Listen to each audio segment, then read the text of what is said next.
আসসালামু আলাইকুম বন্ধুরা, চলে আসছে নতুন একটা ভিডিও নিয়ে। আজকের ভিডিওতে রান্না করব পোয়া মাছ দিয়ে টমেটো দিয়ে। তো রান্নার জন্য আমি প্রথমে এখানে মাছ কেটে ধুয়ে নিয়েছি, তারপরে ভেজে নিচ্ছি মাছগুলোকে। আমি চুলায় একটা কড়াই দিয়ে দিয়েছি, তার ভেতরে পরিমাণ মতো তেল দিয়ে দিয়েছি। তেলটা যখন গরম হয়ে আসলো, আমার আগে থেকে ম্যারিনেট করা মাছগুলো দিয়ে দিলাম। আমি মাছগুলো ম্যারিনেট করেছি শুধুমাত্র হলুদ গুঁড়ো এবং লবণ দিয়ে।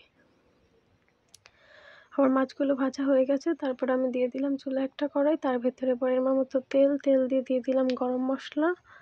তারপর এখানে রসুন বাটা, পেঁয়াজ বাটা আর হালকা পরিমাণে একটু আদা বাটা দিয়ে দিলাম। ওটা অপশনাল, না দিলেও চলবে। তো আমার মশলাগুলো যখন হয়ে গেল, তখন আমি এর ভিতরে হালকা একটু পানি দিয়ে দেব। আর পানিটা যখন হয়ে আসবে, পানি দেওয়ার কারণ হচ্ছে মশলাগুলো যাতে পুড়ে না যায়, এজন্য হালকা একটু পানি দিয়ে দেব।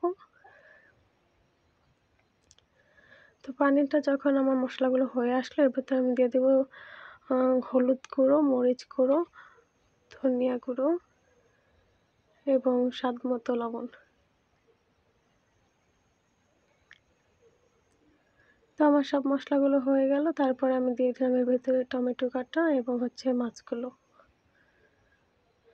তো আমার রান্নাটা দেখুন হয়ে আসছে। আর এরপর যে আমি দিয়ে দিলাম হালকা একটু জিরা গুঁড়ো। তো ভিডিওটা ভালো লাগলে অবশ্যই চ্যানেলটাকে সাবস্ক্রাইব করে চ্যানেলের পাশেই থাকবেন। আর অবশ্যই ভিডিওটাতে একটা লাইক দিয়ে কমেন্টে জানাবেন।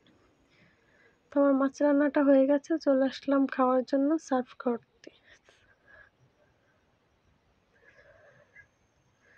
তো দেখুন আমার রান্নাটা। তো সবাই ভালো থাকবেন, সুস্থ থাকবেন। আল্লাহ হাফেজ।